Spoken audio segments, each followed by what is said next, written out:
So this is where we take up questions for deliberations, questions which have come into us from all over the world through the internet, and questions which are posed by members here, those who are present here in person. This has become one of our most popular sessions, for good reason, where we can directly respond to questions which come up on the spiritual path. Now, lots and lots of questions come online. So we have a team which sorts through these questions and presents a few selected questions to me. The thing is, the questions which we take up for consideration here are the more or less impersonal ones. There are many questions which come, which talk about people's personal struggles, sorrow, pain. Sometimes they are too personal to be brought out and spoken about in public. Sometimes they are not directly related to Vedanta as such. But please know that this is to people in general here and all over the world, that we pray for your welfare. We pray to Thakur Ma Swamiji to bless you and all of us, so that we have the strength, the peace, and the inspiration to continue through these struggles, to overcome all obstacles in life. So that is there. Now, only some of those questions were taken up for discussion. Those which are not too personal, which are not directly connected to people's personal lives. A little more. Sometimes they are very abstract and philosophical. It's good. It's good to discuss these things. Now, Diane has some of those questions. She'll read out a question. I'll try my best to talk about it. And then we'll invite you from the audience here to just raise your hand. We'll call upon you. You can come up here, tell us your name and ask the question. Be precise. So, and one question. Yes, please go ahead. Thank you, Swamiji. Good morning. Good morning, everybody. The first question comes from Urmila Pandey. In one of your discourses, you said that pure experience is Brahman, and you defined pure experience as subject without the object.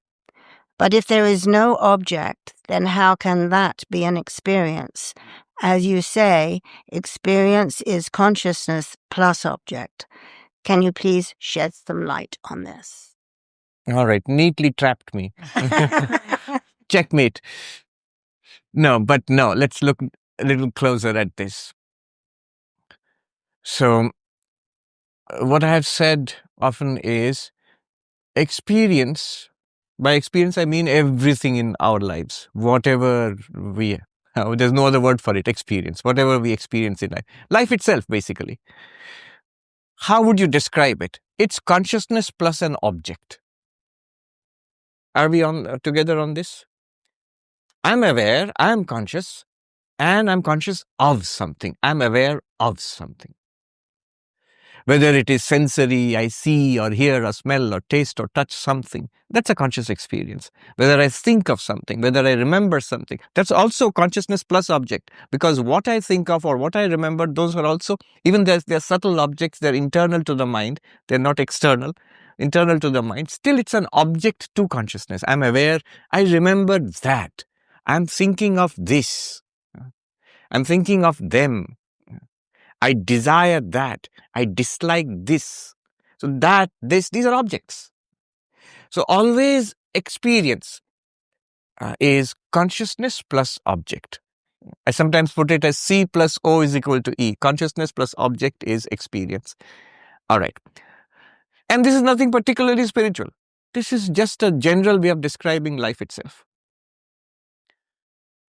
Now, I have further said that bare experience or pure experience is Brahman.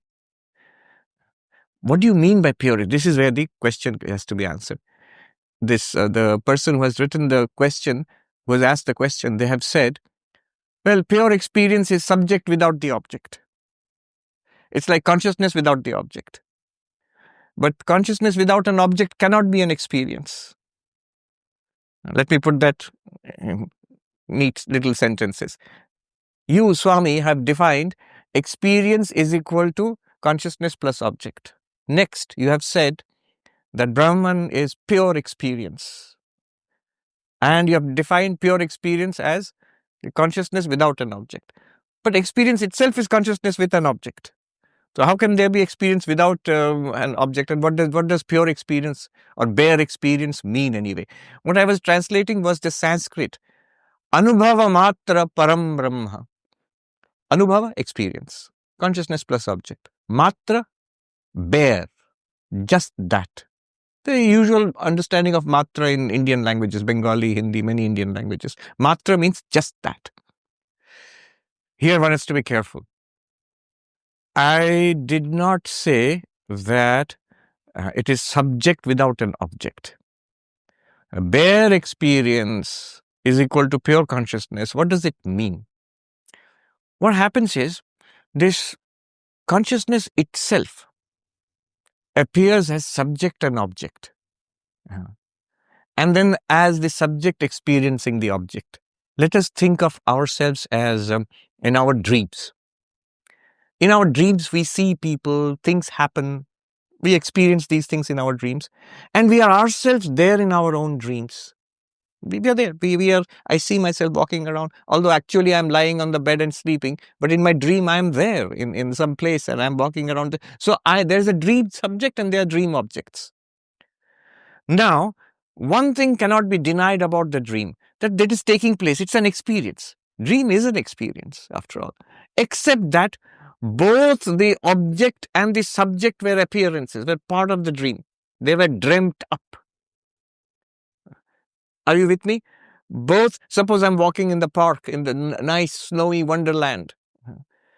Actually, I'm sleeping and napping in my room. But I'm walking around in the park and I see this beautiful Central Park and covered with snow and so amazing. And I am there also, all bundled up against the snow and although I'm actually on my bed and sleeping. There. Now, when I wake up, I'll realize, oh, I was dreaming. And therefore, the Central Park and the snow, I saw the objects of the dream, the contents of the dream. They were part of the dream. They were appearances. I didn't actually see it. I dreamt it up. But equally, that guy who was walking around in Central Park, bundled up against the cold, that guy was also part of the dream, was part of the contents of the dream. Both the subject of the dream and the object of the dream, they were appearances in the dream. Appearances in what? What was appearing as subject and object? I, the dreamer, the guy who was sleeping in bed. Are we together in this? Now apply it to our present experience. What is meant by Advaita, by Vedanta, is that Brahman or Atman is not the subject minus the object. It is that underlying reality which appears as subject and object. Swami Vivekananda says, one alone exists. It appears as nature and soul. Nature, all of this. Soul, you, I, the experiencing subject. So, consciousness itself appears as the experiencing subject and the experienced object, the so-called C plus O, which leads to experience itself. But the experience itself, if you remove the appearing subject and object, the underlying ground is exposed, which is us, the reality. That is what is meant by Brahman. So let's come back to the question which was posed. Swami, you defined experience as consciousness and object, correct? Consciousness plus object is equal to experience. However, what was left unsaid there is one underlying reality, Atman or Brahman, which is appearing as both consciousness and object. And you have defined that Brahman is pure experience. What I mean by pure experience? The experience itself without the contents. Without the contents means the contents may appear, but you realize they are appearances. What is it that is appearing as the experiencing subject and the experienced object? Let's call it the ground of experience. Bare experience, the ground of experience, pure experience, also equal to pure being or pure consciousness. This shift from the experiencing subject to bare awareness or bare consciousness of the ground of experience. This is enlightenment. This is enlightenment. I remember reading about, if you have heard of Paul Brunton. Yeah. So he was this gentleman who went to India. He wrote this book, In Search of Secret India, A Search in Secret India. So it became that really, for example, Ramana Maharshi became well known throughout the world, partly because of that book, initially, in the first in a first pass. And he met the Shankaracharya of Kanchi. And another person he was inspired by was none other than M, the writer of the Gospel of Sri Ramakrishna. He met and he was very much inspired by M. He met M just at the end of M's life. And he went back to England and then he settled in Switzerland. And he spent the rest of his life, decades, till the end of his life, in sadhana. He was so inspired. So that shows the genuine nature of the person. He took that inspiration from these great enlightened ones. And that book also made him famous. But he retired. He retired from public eye. And he spent decades in a small village in the Alps, in a house there. But he kept on writing. And in one of the books, he says, one powerful way, but this is for advanced seekers. If you're well read in Vedanta, already convinced about Vedanta, then one powerful way of becoming enlightened is he calls it the as if way. The as if way. Pretend that you're already enlightened. But then he warns, pretend for yourself, not for others. If you pretend for others, it will lead to a great deception. You'll deceive others and deceive yourself also. But pretend for yourself. See how it feels. And how will you pretend for yourself? He says at 3 levels. He calls it faith, thought, and vision. Faith, thought, and vision. What is faith? In the Sanskrit, Shraddha. Here he is directly quoting, or is directly referring to Ashtavakra. Ashtavakra says, one way of making a breakthrough, but this is an advanced way. It will not work for the novice or the newcomer. If you already know about Vedanta, if you already have got some clarity about Vedanta, then this is for you. If I don't understand yet, then you keep studying and listening. If I understand, if I have got clarity, if I even got conviction, then that faith, Ashtavakra says, Shraddhasva tata Shraddhasva, matra moham kurushva bho.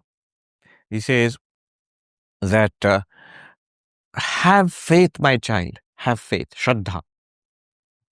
The strong belief, conviction, it's faith. It's not that enlightenment. There's a difference between enlightenment and faith. Enlightenment is you already know, you don't need to believe. You know.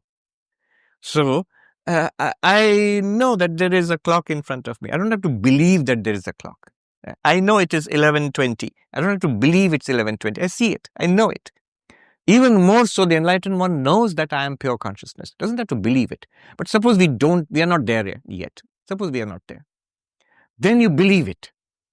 Start by believing it. Take it upon faith, upon the instructions of the Upanishads, the great masters. They've all told you. And you have read yourself. And you admit that you are convinced by it. Then believe it. So that's step 1 of the as if method. The next component, not step 1, these are 3 components. The next component of the as if method is thought. Keep thoughts on Vedanta. What thoughts are going through my mind? Yes, I believe that I am Brahman. And what are you thinking about right now? Oh, all sorts of nonsense. No. The as if method will entail that your thoughts must be kept on Vedanta. One of the Sanskrit verses goes, Asupte ramrite kalam nait Vedanta chintaya. Till you fall asleep, always a hazard in Vedanta, you'll fall asleep. Till you fall asleep, till one dies, till one falls asleep, till one dies, keep the mind immersed in Vedantic thought. Pass time in Vedantic thought. Kalam nait Vedanta chintaya. Asupte, up to falling asleep daily. Then you have no more control over yourself. Amrite, up to death. So this is the thing. Our world of thought must be a world of Vedantic thought. World of Vedantic thought. This is the second component of the as if method. The third component of the as if method is vision. He calls it vision. What he means, perhaps my interpretation is, my worldview must shift. My vision now is, yes, there is one non-dual consciousness appearing as this. This is Brahman. I am Brahman. And this understanding, my new understanding, replace the old understanding. I am this body mind. I am this creature. This body mind is there, but what is it really? It is one consciousness appearing as body, as mind, as personality, as the world, as subject and object, just like a dream.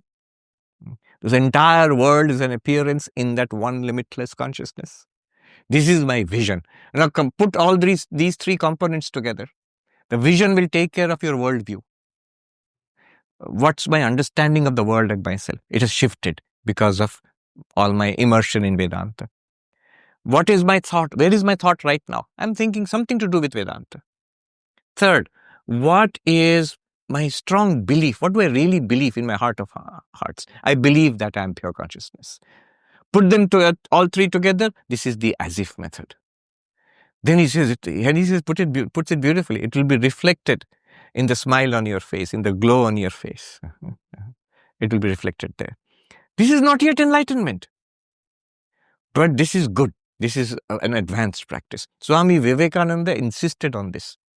Tell yourself again and again, I am that, soham, till it tingles with every drop of your blood. Swami T, he was here, Swami Tathagatananji. Anytime you would ask, I have asked him also, he would say 100% conviction. He would slam the table and say, he said, I have it, and you should also, all of us should have it. So this is the as if method. All right. Question from the audience. Somebody has a question. Yes, the person who raised the hand there, the gentleman. Yes, please come. Tell us your name and ask the question.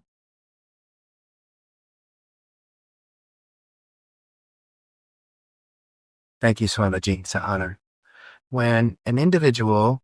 Tell us your name. Rory. Rory. When an individual reaches or receives enlightenment, they're still here in the 3D practical world. Yes. Does that individual have the ability, the question is about time, to then manipulate time, lengthen it, or shorten it for purposes of healing or manifestation? Or are we always subject to time when we're in this physical state, even in an enlightened awareness? Does this enlightened one, after enlightenment, have the ability to manipulate time, to lengthen or shorten it? The short answer is yes. But the longer answer is you must have nuance here. The enlightened one realizes, I am that reality. There is, first of all, there is one underlying reality, one ground, which manifests as space, time, and object. Time, space, causality, object. All of these are manifestations of Brahman. And I am that Brahman. So in that sense, step one, as far as time is concerned, you have stepped outside time. Time is an appearance in you. This becomes very clear. Just as space is an appearance in you, time is an appearance in you, object means every entity in this world is an appearance in you. So, in that sense, you have transcended time. But can you, in this world of space, time, and object, can you do something about it? Now, to manipulate space, time, and object, there are yogis. We have got, say, the Yoga Sutras, in various tantric texts, we talk about many siddhis, spiritual or occult powers, where these yogis can do these things. And the evidence or testimony of spiritual masters in every tradition of the world. It's interesting. It's not that the yogic tradition or the tantric tradition alone. Every tradition of the world, every religion of the world, you will see that those who are regarded as saints and enlightened ones, the great ones, they also seem to have extraordinary abilities. So that's all I will say.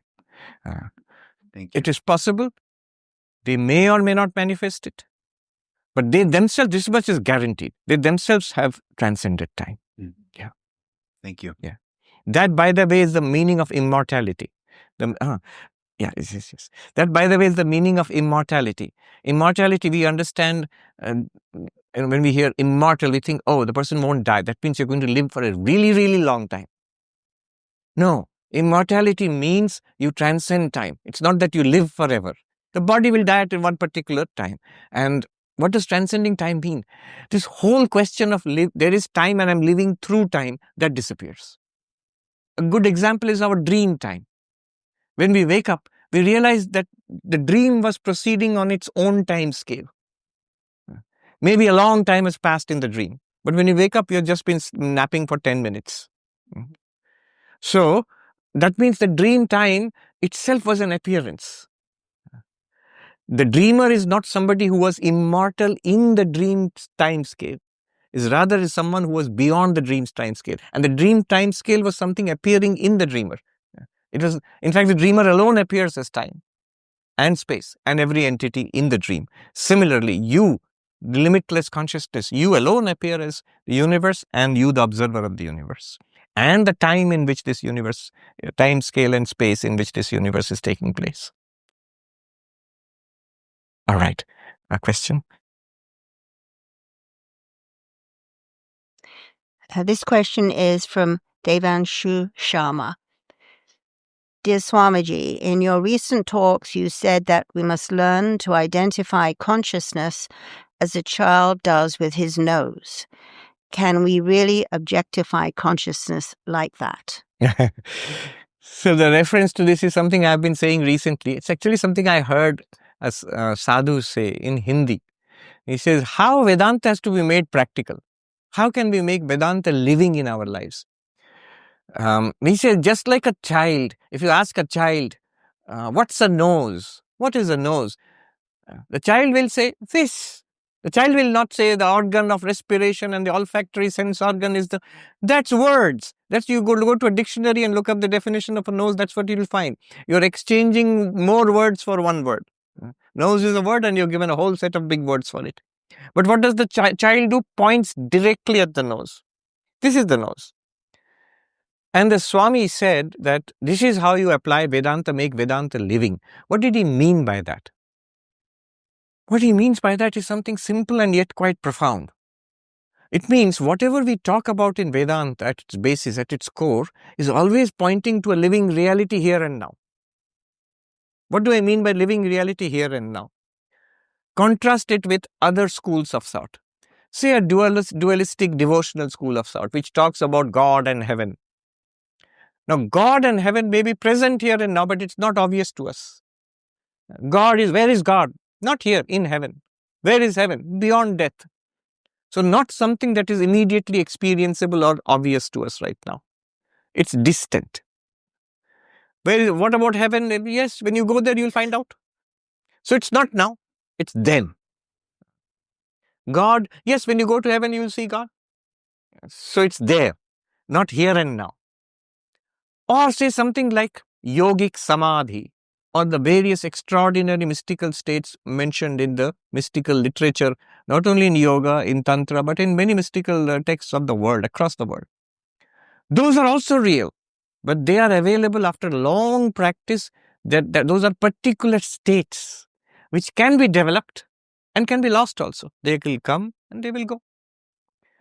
And very few people have those experiences. One can get those experiences what one wants, but my point is, they are not here right now. Unless you're one of those rare people who is in ecstasy. Right now, it's not true yet for me. I'm not in that state. Whereas what Advaita Vedanta claims, in contrast to all of this, that what it talks about, Atman, Brahman, you are Brahman, is a fact here and now. You might say, yeah, it's a fact, but we are not experiencing. Oh, you are experiencing it. It's just like looking at this altar and saying, you're looking at the wood. The altar is made of wood. You're looking at the wood. When I touch the altar, I say, touch wood. It's like saying, I'm looking at the altar, but the wood, it will take a lot of spiritual development before I see the wood. No, the very fact that you're seeing the altar is is proof that you're seeing the wood here. Similarly, the very fact that we are experiencing the world, that we are experiencing ourselves, is the proof that we are experiencing Atman or Brahman. The very fact, right now. Now, the danger of saying something like this is, you'll say, oh, this is Brahman. No big deal then. This is the criticism against pantheism. You know, the theory which says that God is what? This pantheism, everything is God. But if you say everything is God, the criticism against philosophical criticism against pantheism is, aren't you just giving a new name to the plain old world? These are just people. This is just the word. And now you're giving it a name, God. What difference did it make? Did it become better? Not at all. I mean, the name's better, but it's people are still the same people. The body is still the same body. A deadly mistake can be made if you say that this world itself is Brahman. It is so, the enlightened one understands in what sense? Because we see the world and we understand it in our sense as the world and people, subject and object. If you say this is Brahman, we'll say that the same old me and the same old world is Brahman. What big deal? What's the big deal here? No. That's why this teaching is subtle. It can be misunderstood or misapplied. It's a good question which clarifies. Says, you are saying that child points out, this is a nose. The nose is an object, it can be pointed out. Are you saying Brahman is an object, it can be pointed out like that? Not quite. If it could be, it would have been. I remember one great Vedantic master telling me once, long ago, this was 30 years ago, I was just a newly minted monk, telling me, you're looking for Brahman? I said, one gets the feeling that the reality, spiritual reality, Atman or Brahman is right here, but there's just this veil, if one could only pierce through it. And he said to me, why veil? Here it is. And I was sitting in his room and sunlight streaming through there's an old monk, streaming through the one window. On the outside the window, you could see the Ganga, and there was this tree there. He said, here it is. I said, this window, this tree, this river, this is Brahman. I think he sort of almost sighed and he said, not quite. Let it be. It'll happen in its own time. It's like people saying, if I say that wood, this table is wood. You want to see wood? This table is wood. I say, this table. So you mean the leg of the table. The wood means the leg of the table, right? Or the top of the table. That's what you mean by wood. Not quite. It's the very reality of this table, It's just what it is. That if I can't wrap my head around it. So that's what happens. Now, how do you practice this pointing at the nose? There is something which is pretty objective in Vedanta. Vedanta starts with something obvious and objective. So when Vedanta says, here is the body, consider well that I am not the body. Then how will you practice this nose example? Instead of thinking in abstract, which people do, all right, I am not the body is made of 5 elements, and and body is changing, I am unchanging, the body is an object, I am the subject. All of this is in the head, which is good, but there's a more powerful way of doing it. Just like this is the nose. Can you do that to the body? This is the body. Can we do that? Yes. Can we bring our attention to the body? This is the body. Here, feel the body. Clench the muscles. Feel the sensations in the body and say, this is the body. Now apply your Vedantic logic to it. That this obviously changes. And feel the change in the body from childhood, use memory, from childhood to youth to middle age, how the body has changed, how the looks have changed. And notice that I was the subject, the indweller in the body when the body was a child and a middle-aged person and an old person. I am the same.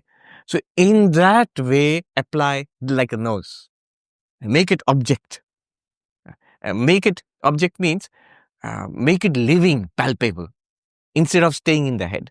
That's what I mean when the child says, this is a nose.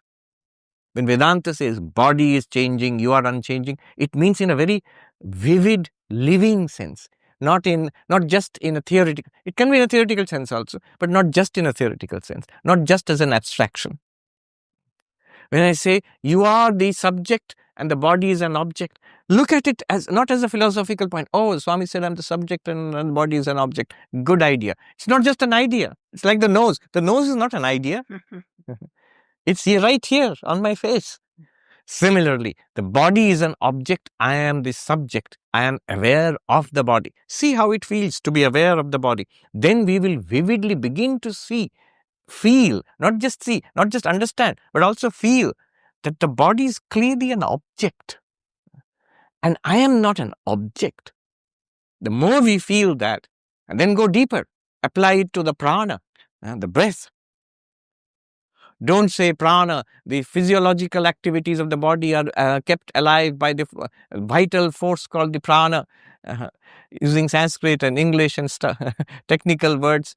And I am the witness of the prana, therefore I am not the prana. No. Actually breathe in. This is prana. It's the tip of the iceberg called prana. But this is prana. And then notice how I am not this air going into the lungs and whooshing out of the lungs. The lungs are like bellows and the air is flowing in and out. Actually, without words, vitally, feel it vitally, palpably, living. So that's like pointing to the nose. As we do this and make it go subtler and subtler, and as we go subtler and subtler, the temptation is always to go back into the head, into ideas. Prana, when thoughts, or even before that, sensory experiences, touch, sight, sound, smell, taste. All of them, make it like the nose. This is the nose. And then apply the Vedantic logic. They are changing, I am unchanging. They are object, I am the subject. They are not aware, I am aware. They are many, I am one. A battery of arguments are there. But make those arguments living. Like, no, this is the nose. Like that, when you see, then when we come to then the mind, then the intellect, then the causal body, the deep sleep experience, all of them, make them vivid. Then you will come to, I am consciousness, I am the witness, which will no longer be an object, but it will be vivid. It will be living. And if at one point I've slipped into my head, naturally it will happen. Then when I come to myself as the witness consciousness, it will no longer be vivid. It will be a vague idea. Atman or Brahman is not a vague idea.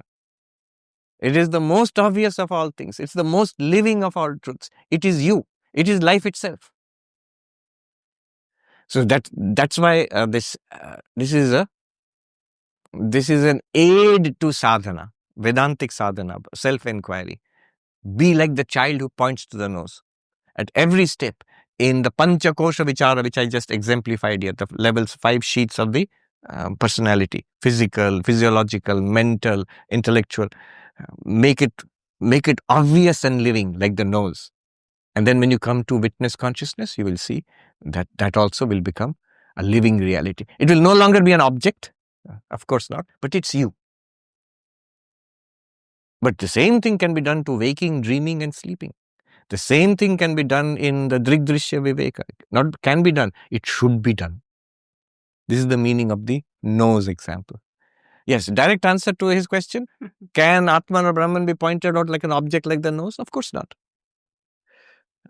But we must make a beginning with the object, because the object is all that is available to us. From the object back to the subject to beyond the subject and object. Good. Somebody else? Bonostri Ray. Yeah. Right. Actually. My question is, if we don't want to born again, I want, this will be my last birth. What I need to do? The second one is, if I take dhyana meditation and bhakti yoga, together, combined.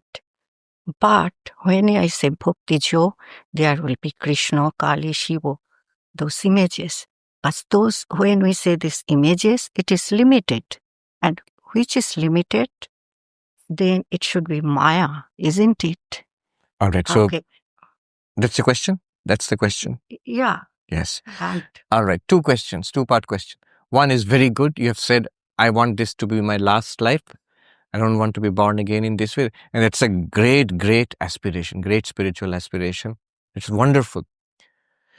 That's the way spirituality and the quest for liberation has been put in Indian traditions.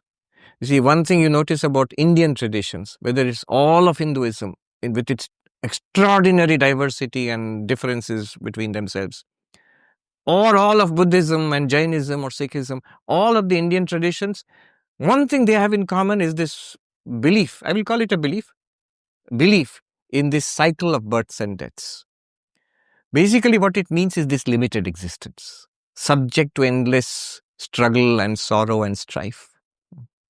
In this place where we know a little, don't know a lot, desire a lot, achieve very little. And we are given endless kicks and blows in this life. And initially we have hope. As we get a little older and more mature, then we'll begin to lose hope.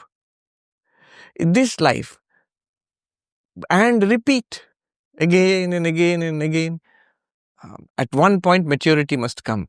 But what is all this for? What's the point of it? I've lost taste for this repetition of more or less the same thing. You might say, Swami, but we don't have memories. And you don't even need memories. Just look at the next generation and the generation after that. Aren't they repeating your story? And the story of your parents and the story of your grandparents? They're all repeating it. And so we are caught in that same cycle. And the idea is that we have been repeating this lifetime after lifetime. And at one point, the soul traveling through many lifetimes comes to this understanding, comes to a feeling, unexplained feeling, because we don't have clear memories of past births, but still a feeling, a maturity, that I must grow out of this. I must be free of this. It's not an ending. It's actually a freedom. A freedom. I don't want to be put in a cage again. This cage of flesh and blood, and to go through this cycle of life and death and being born again. So that is the quest for moksha. There are many words in Sanskrit and the Indian tradition for this. Moksha, freedom. Mukti, freedom. Nirvana. In both Vedanta and Buddhism, the word is used. Nirvana. Kaivalya. In Sankhya and Yoga and Jainism, and this word is used. Kaivalya. So multiple words are there for this freedom which you are seeking. This is the ultimate goal which we aspire for. This is the sign of great maturity. One may not even put it in those terms. One may put it in terms of a quest for ultimate meaning in life. Ultimate meaning in life. What is the point of it all? Is there a point of it all? This psychologist who's very famous now, Jordan Peterson, he said, what matters is always more important than matter. What matters is, what do you mean by what matters? Quest for meaning. That is more important than objects, matter, material reality. So this quest for meaning, one may say that, oh, I don't believe in all that multiple lifetimes, birth and death cycle. But yes, I am in a quest for meaning and purpose and point of it all. I am in a quest to overcome suffering, like the Buddha.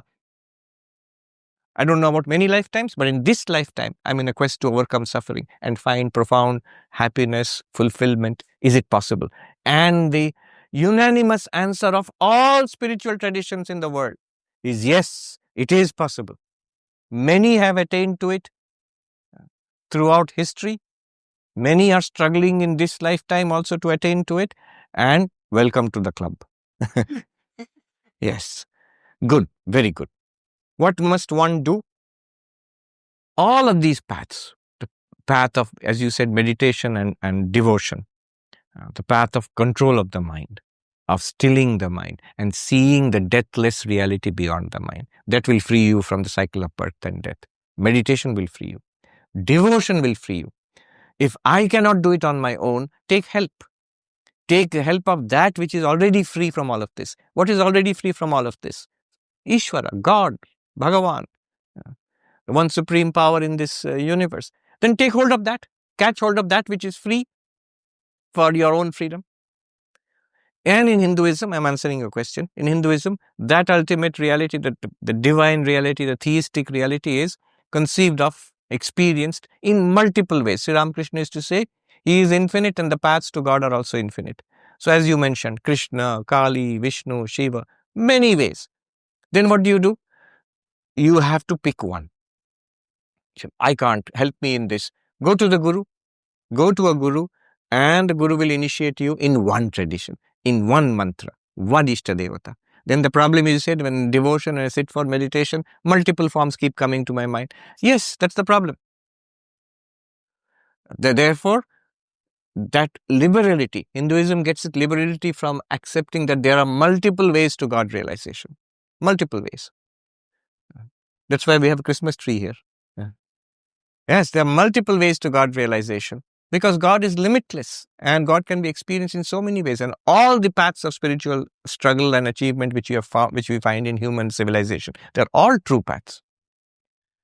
That openness, that broadness has to be combined with focus.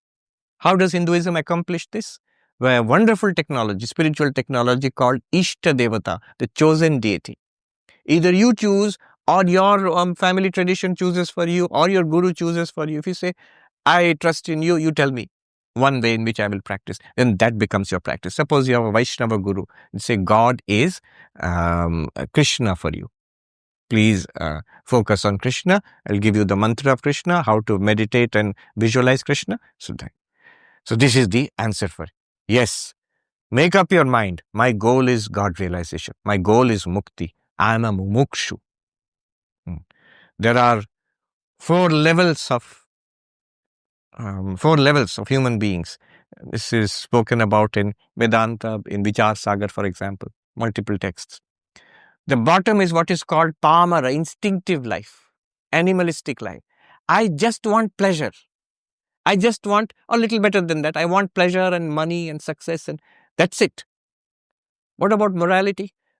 Just enough so that the IRS doesn't catch me, the police don't catch me. Up to that extent morality, not more than that.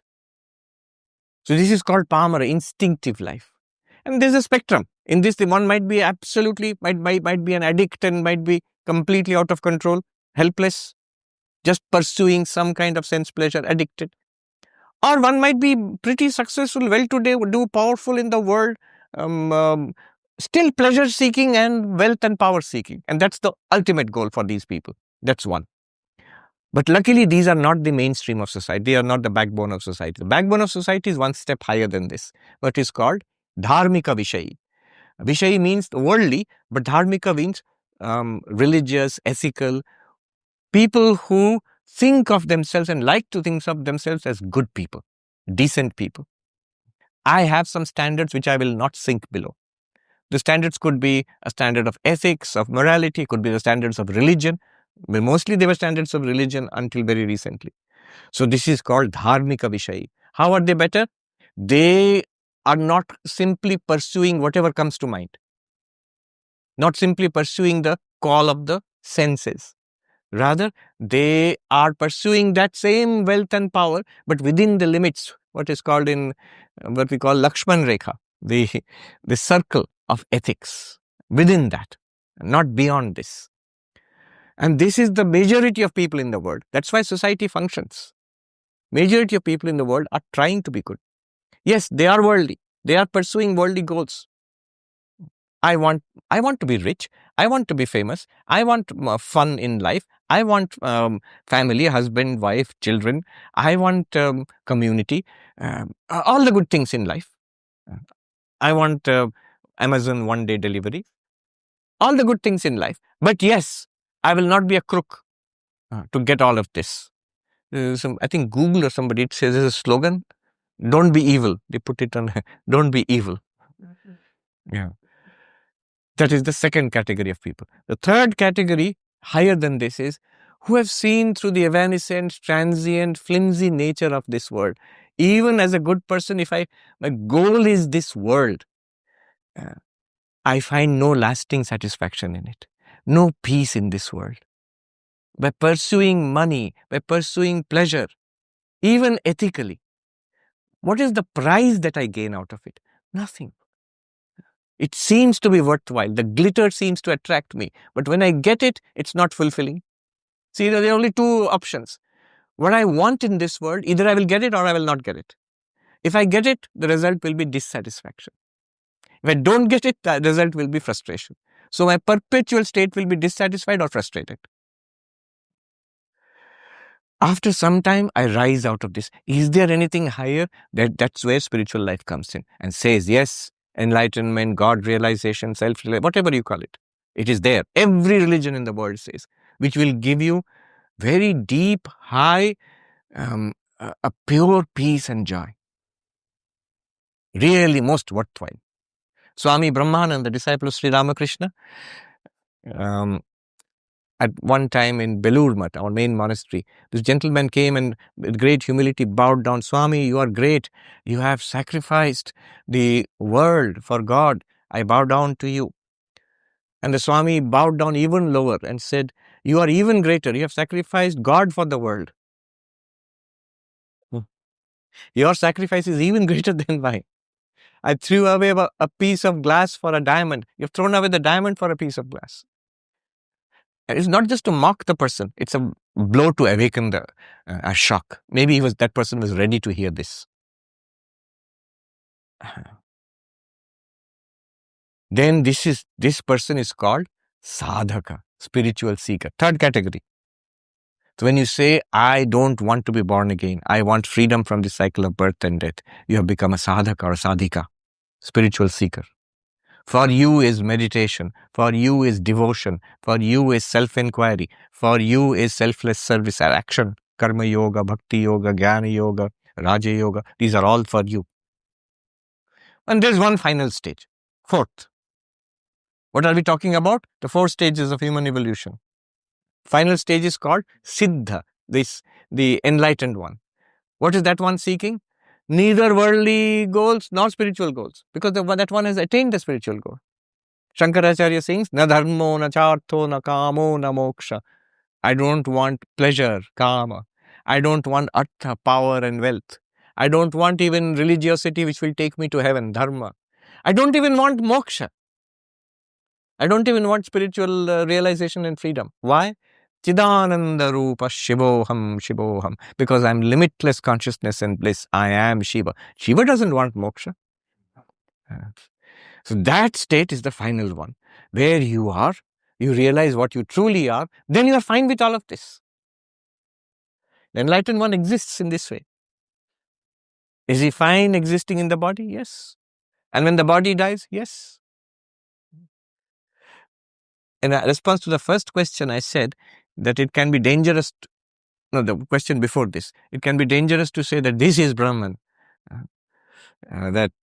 Why people will mistake this for Brahman. The difference is this, the test is this. Whether I have realized what it means by this is Brahman. Suppose all of this were to be taken away. The world disappears, the body disappears, death comes, everything is gone. Can you honestly say everything still exists? I mean, the reality still exists. I am fine. If you can understand that statement, then you are qualified to say this is Brahman. Otherwise, if we think this world as the reality, the moment you say this is taken away, we feel everything is gone. You have taken everything away from me. The enlightened one will never feel that way. It's like the one who sees the gold in the ornaments. There's a difference between the two. One who sees the ornament, the necklace or the bracelet, and doesn't understand what gold is, thinks that necklace or the bracelet is the reality. But the moment the necklace is melted, you'll think that it's gone, the reality is gone. But the one who understands gold will realize Whether it is in the form of a beautiful necklace or melted, it's still the same gold, and made into a new thing called a bracelet, it's still the same gold. Nothing is lost. Just the form has been changed. Sant Gyaneshwar, a great mystical saint of Maharashtra, 1,000 years ago, writing in Marathi, old Marathi, he says, what is this universe, you know? In a cloth, suddenly a fold is made. In Brahman, the universe appears. That's all. When you make a fold in the cloth, that's just the shape changes, nothing else. This shape has arisen in Brahman. That's all. Literally every bit of it is Brahman.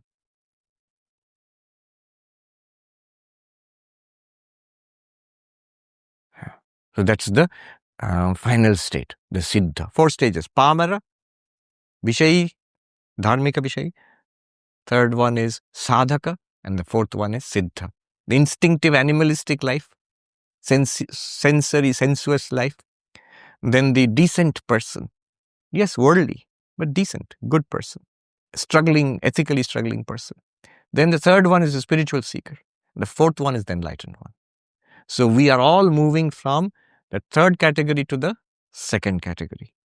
At the very least, all of us must be in the second category. And then move into the first category. Thank you. Thank you.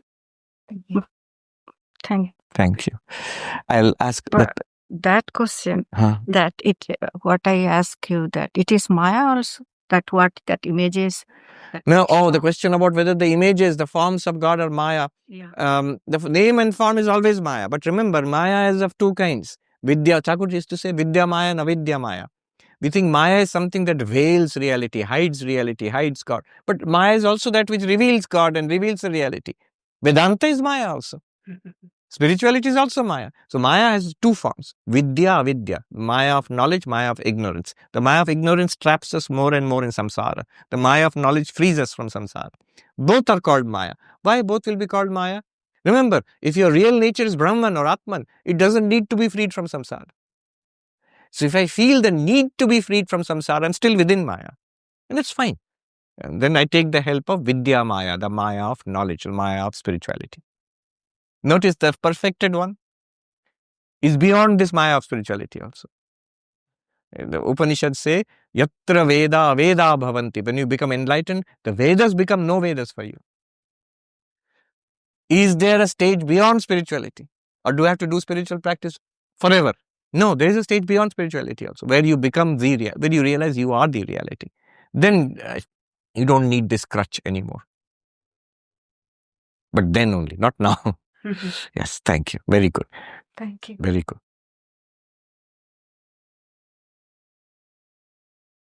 Hi, Swamiji. My name is Anna. My question will be a continuation of the first and third question. I'm trying to look at this from another perspective. So my question, who is experiencing the world? For example, we said that subject and object happens in the dreamer mind. So I am the subject, and to me, qualia happens. As I understand, prana makes this body, dead material body, life, so qualia happens. But who experiencing this qualia? Because mind, thoughts, ahankara, all these they are just tools. So to whom qualia happens? Because Krishna says aham bhokta maheshwara, and we say this anubhava matram brahma. Yeah. So who is experiencing? Short answer, you. Long answer is the exploration of the you. Short answer, who is experiencing world? Who is experiencing qualia? Straight answer, you. I. Can you deny that? No, of course not. Seeing, hearing. Who is seeing? Who is hearing? You have to say first, straight answer is I. But deeper answer is the exploration of that I, the exploration of that you. Who or what is that I? First answer, first pass at that question. The question is that what am I? Who is experiencing? I am experiencing. No one has any doubt. Has anybody any doubt? No. I am experiencing. Who is experiencing qualia? Qualia means the sensory experiences, the subjective first-person experiences. Who is experiencing? I am experiencing. Now, what is this I? First answer. I am this conscious being with the mind and the body experiencing an external world outside the body. And yes, also internally in my mind, I am experiencing thoughts and feelings. This is the I. This is whom I call Anna. This is the first answer to I. As we look deeper, we begin to see that this conscious being has a constant component consciousness and an ever-changing component of body-mind. So really speaking, I, Anna, I am consciousness. Yes, body-mind, as you said, are tools. We have moved to a deeper understanding of the I. Do you see? Earlier, I identified myself with the body-mind. I did not say body-mind are tools. I said, I am this one. I am growing old. I am depressed. But now I will say, yes, the body is growing old. The mind is depressed. But I am that consciousness which is deploying these tools. I am the passenger in the chariot, which is this body-mind in the language of the Kathopanishad. So that's a deeper understanding of I, what really Anna is. Then go further. What is the relationship between this I? Also notice, as I abstract myself from body and mind, that pure I, the witness consciousness, is actually free of the problems of body-mind. The problems of body-mind are also because I have identified myself with the body-mind. If the body was just an object, non-living object, like a table or a rock, then there would not be problems there. It is just matter. Like Jordan Peterson said, what is important, what matters is important. Matter is not important. It matters to me because I, the consciousness, have identified myself with body-mind. Therefore, what is happening to this body and more to the mind really matters to me. But the more I begin to see that this body-mind is an object, I am the consciousness itself, the awareness itself, abstracted from body-mind, I will notice the problems are not only in the body-mind, but the problems are superimposed on me because I embrace the body-mind as myself. The more I abstract myself from body-mind, more I see my problem-free nature. So this is the exploration of Anna as consciousness indwelling in this body-mind complex. We go further. And then you explore and begin to see this consciousness is actually not a separate reality from body-mind. Rather, world, body, mind are appearances in consciousness. It's not that this body-mind is a unit and in that there is one little bit of consciousness. No.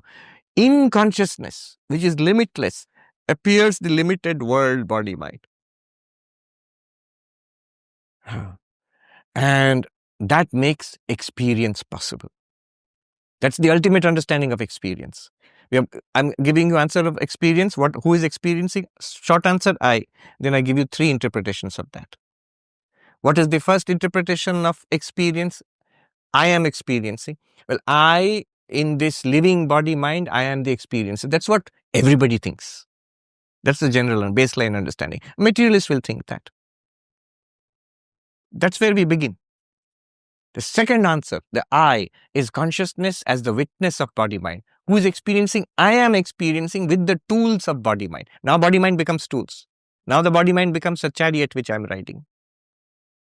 Third, I, pure consciousness, am experiencing this universe body-mind which I am. I'm appearing to myself. Again, I'm reminded of Sant Gyaneshwar in his Changadev Pashashti. He says, when we see a reflection of ourselves in the mirror, we see nothing at all. What do we think when we are seeing things? Here is a clock. It's something other than me. When I look at it, I'm seeing something. It's not me. It's an object. I'm seeing that new thing. But when I see my face in the mirror, it looks like same thing. I'm looking out there and seeing something. I'm looking out there. But what am I actually seeing? This. Brahman, when it looks at the universe, sees nothing. Sees nothing means sees itself, not a separate reality. That Brahman seeing itself is the final analysis of experience in Vedanta. So this is the 3-step analysis of experience, answer to your question, qualia. Who is experiencing qualia? Anna is experiencing qualia, consciousness is experiencing qualia, Brahman is experiencing itself. But Brahman isn't changing, right? He cannot experience like. Correct. But Brahman, pure consciousness by itself does not experience. But pure consciousness appearing as mind, ego, body, senses, world can certainly experience. When Brahman appears as body, mind, ego, world, which are all changing, but because they are appearances, the unchanging nature of Brahman is not affected. Isn't that true? If Brahman becomes a changing world, then you cannot say Brahman has remained unchanging, because Brahman became something, it changed. But when Brahman appears as a changing world, body, mind, senses, has Brahman changed? No. It appears to itself. Just like a whole dream universe appears to you when you lie down and dream. Have you changed in spite of tremendous things happening in the dream universe? No. I experienced it all. That's your magic. That's your Maya. That's your capacity. This is the capacity or Maya or magic of Brahman. Yeah. So it is like many lamps of experiences happens within the Brahman. Many like pieces of experiences happens. Yes, but be careful about what you mean by happen. Happen always implies change, and the change is not in Brahman. If you look at it from Brahman's perspective, nothing has happened. So the unchangeable nature of Brahman, the non-dual nature of Brahman is maintained. But if you look at it appearance perspective, everything is happening. You might say that's very difficult to understand. Good. Yeah. That's good. All right, thank you. Thank you. We have got some questions. I was saying that. Let's read them one by one quickly and deal with them. Yes, Swami. The question of AI has been trending a lot. So we have a few questions for you. The first one is from Chandrasekhar from Chennai in India. The pure consciousness that Vedanta talks about is not a conscious being, but consciousness itself. It is like the difference between existing things and existence itself.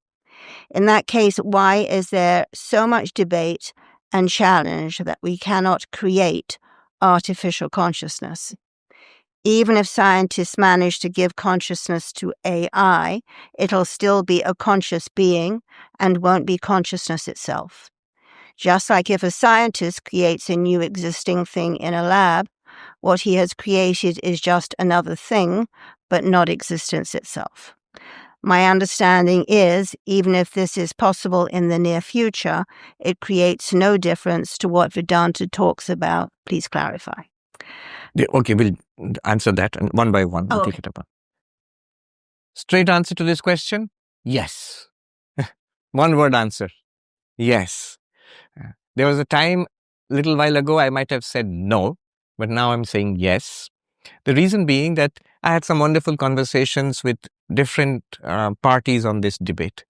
One, two or three. One being Blaze, who holds the head of research in Gemini AI in Google.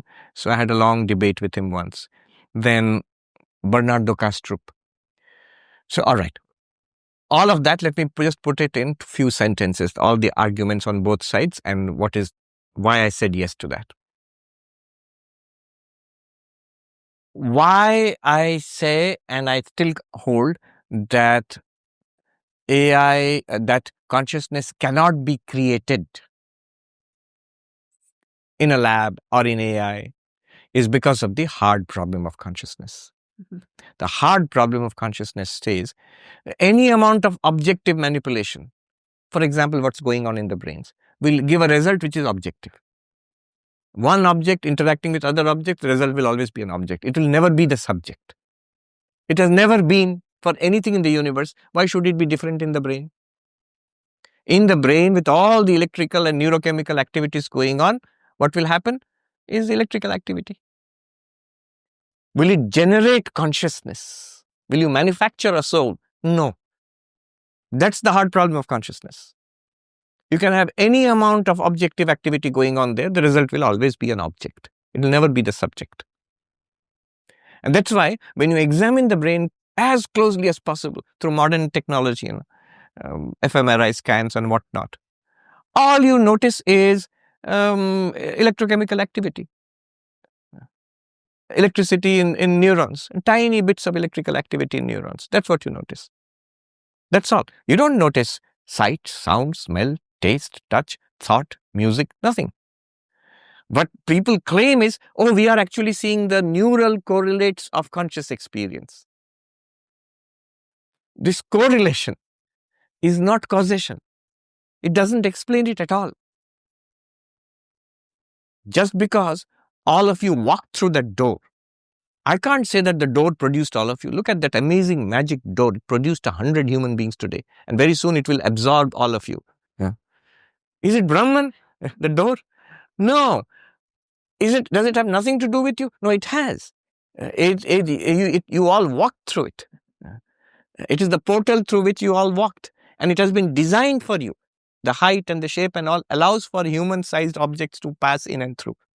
So clearly, there is a connection between consciousness and neural activity, but the crucial point here is neural activity is not producing consciousness.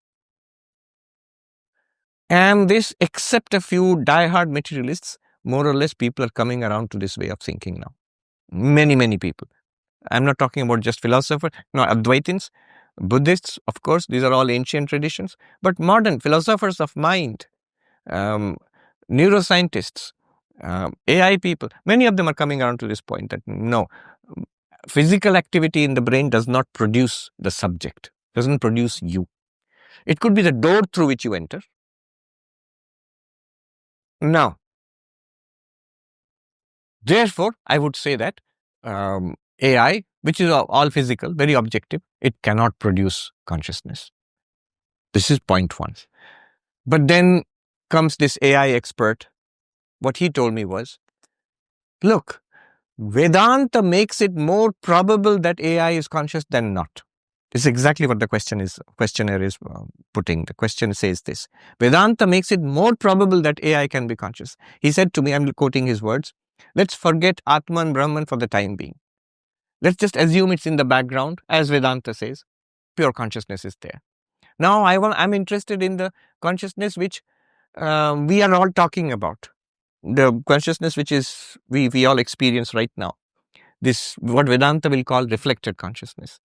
So, he says that the great advantage that Vedanta gives AI people, supposing AI people are trying to make AI conscious, they are not, but supposing they are trying to make AI conscious, the great advantage that Vedanta gives is that you don't have to produce consciousness.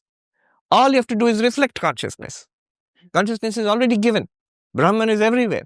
So all you have to do is reflect consciousness. How do you reflect consciousness? Well, how do you, living beings, you as human beings, we are all conscious. How are we conscious according to Vedanta? Because he asked me this question, where would you find consciousness in Vedanta? I have to say in minds. And then he asked, where would you find minds? In living beings.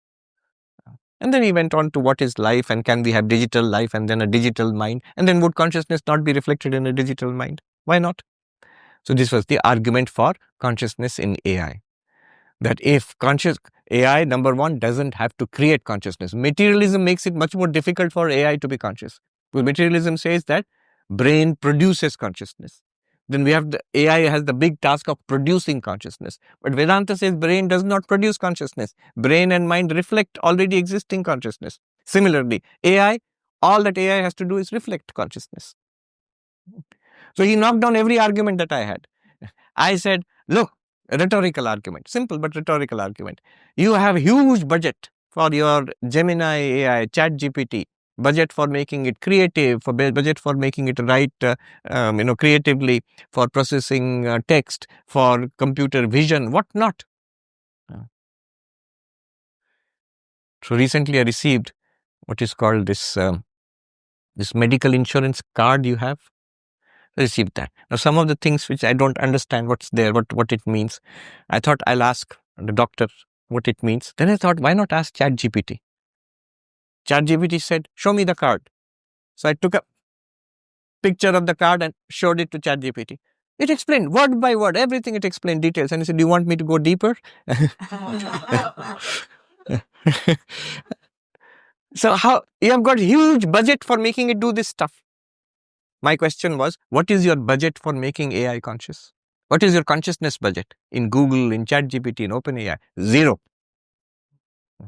And so without this millions of billions of dollars and thousands of hours of training, you can't expect ChatGPT or Gemini to do these amazing things.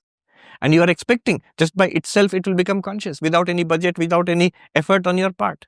Will consciousness become automatically? It will be there. What is your budget for AI consciousness? You know what his answer was? All of it. All of it. Brilliant answer. He said, see, Swami, you are saying all that you need for manifesting consciousness is a mind. So all that we have been doing, our entire budget is to make an artificial mind. We will manifest consciousness there. So all of it. We don't have to directly aim for consciousness. According to Vedanta, according to you, all that we have to aim for is a mind. And here is a mind. It is almost indistinguishable from a human mind in its capacities. More and more, closer and closer. It's an artificial mind. Why will it not be conscious? So this is one side of it. And then the question, I'm just repeating what the person in the question has said because I'm agreeing with it. Then he says that why not? Maybe in the near future it is possible. And I might say, yes, in the near future it's possible. It's still not possible. Am I saying that ChatGPT or Gemini is conscious? Some of the experts I talk to, they are claiming, yes, it may be that they are already conscious. I don't agree there. And there I got a number of arguments from Bernardo Kastrup. He said, absolutely not. These things they're clever, but they are not conscious. And then he explained how these things work, these large language models. He explained this is actually a kind of geometry. And it was very fascinating. I didn't think about it that way. He explained how these large language models work. Basically, what he said was, weather. Look at the weather, model of this weather. So much snow will be predicted for New York. And you look at your phone, which says, 5 inches or 8 inches of snow predicted for New York. If you touch that phone, that news report, not even one snowflake you will be able to find there. This is exactly what Sri Ramakrishna said more than 100 years ago, 150 years ago. They didn't have modern National Weather Service. They had almanacs, Panjika. So almanac predicts so much rain. He says if you squeeze the whole almanac also, one drop of water will not come out. Bernardo Kastrup gave the exact same argument. He said, this is a model. And if you squeeze the entire model, not one drop of consciousness is going to come out of it. So back to, then he says, what will be conscious? He says, still now we can only say living brains are conscious. That much we can say. Unless you can create life and a living organism. Yeah. All right. Okay, so the second question comes from Domingo Sunday. Life consciousness manifests itself in these aspects. Each aspect has its own function and role. I watched the other day you say that previously you thought that artificial intelligence could not have consciousness, but now you are not sure about that. Well, there is only consciousness, but in the manifestation it created the different aspects. These aspects are direct manifestations of Satchit, and they have their designed functions and roles. What would be the role of a machine with consciousness? It would be an artificial role, not a natural role. And if the human being can one day mix live brain cells with a mechanical device, consciousness will operate because of the live brain cells, not because of the device. Do you agree, Swamiji? Again, yes. There are two aspects to this. There, I agree with that. When you notice, he says if there are live brain cells, and if consciousness manifests in that system with live brain cells, it will be because of those live brain cells. Yes, that was one of the arguments those scientists put against me. So you are insisting that there has to be life for mind to function and then consciousness to be reflected. I said, yes, that's what religion generally says. That life is necessary for mind and mind is necessary for consciousness. So do you know that in our latest models of neural networks, we are actually using living neurons? Living neurons, actually from the brain and cultured in a lab, and they are living. They have prana in them. So you have life there. And you have the components in the brain which are supposed to be the substrate for the mind. So you might even say there is a mind there, or there could be a mind there. And if there is a mind there in a living substrate, why will there not be reflected consciousness according to you? So escape route is being narrowed down. There's no way of sneaking out of this. Yeah, let's go on. This question is from Garud Iyengar. I'm a faculty member at Columbia University, and I'm also the director of the Data Science Institute at the university. The institute is the hub of data science and AI for the university. I listened to your podcast, and I have been very influenced by your thoughts. I was wondering whether Indian philosophy has a position on artificial intelligence. Yeah, I mean, it doesn't have an actual position on artificial intelligence because you'll ask me for quote from which text. But a position on artificial intelligence can be developed based on the theory of mind and consciousness in Indian philosophy, in Vedanta, in Buddhism, in Jainism. There are a variety of theories and variety of very sophisticated models of mind and consciousness found there. So it'll have something to say about mind and consciousness and intelligence, of course. And I just think that because intelligence is seen as a function of the intellect, which are both objective in Vedanta, therefore replicating that in the objective world through artificial means should not be impossible from a Vedantic perspective. Yeah. I'll end with this argument. This is the last question, and end with this argument that what it does, these arguments, it shows our unique nature. If you approach mind and consciousness through the materialistic approach, then artificial intelligence will show that we are nothing other than machines. Whereas Vedanta, because it says that even intelligence is objective, and therefore ChatGPT and others can mimic our intelligence, that doesn't mean that they have become us. Here is a way of actually testing it in your own experience. The working of the intellect appears as object to you, the consciousness. So that working of the intellect can be copied objectively in ChatGPT and other things in or later versions of artificial intelligence. That does not copy you, the witness consciousness. It shows the unique nature of not just human beings, sentient beings, the unique nature of consciousness. Consciousness cannot be reduced to matter. What matters cannot be reduced to matter. Paraphrasing Jordan Peterson again. Rather, Vedanta will say matter can be reduced to what matters. Object can be seen as an appearance in consciousness. Consciousness, there is no way of explaining consciousness through object or through matter. In fact, these extraordinary developments in artificial intelligence, I would argue, further confirm the Vedantic, not just Vedantic, there are Vedantic theories, Buddhist, Sankhyan, yogic theories of consciousness. They serve to confirm this, the uniqueness of consciousness. Okay, we'll end with that.